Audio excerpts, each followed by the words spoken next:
করে। শিক্ষা না নিলে মানুষরা আর বোঝানো যাবে না, শিক্ষা নিতে হবে, শিক্ষা নিতে হবে। আল্লাহ যেন আমাদেরকে শিক্ষা নেওয়ার তৌফিক নসিব করে।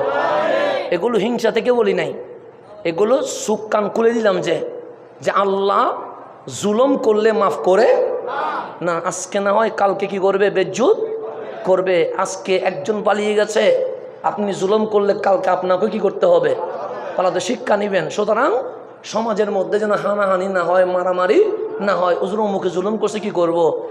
আল্লাহ আছে না নাই? আল্লাহ বিআহকামিল, আল্লাহ কি বিচার করবে না? তো আপনি এমন কি হয়ে গেছেন যে নিজের বিচারের হাত আপনি নিচ্ছেন। আপনি বলবেন যা যা জুলুম করেছে, আমি মালিকের দরবারে বিচার দিয়ে দিলাম। কথা ঠিক না? এটাই না হওয়া উচিত ছিল, এটাই তো হওয়া উচিত ছিল। আল্লাহ যেন সবাইকে বুঝার তৌফিক নসিব করে। এখন সে সামনের দিকে যে গভীরভাবে খেয়াল করবে।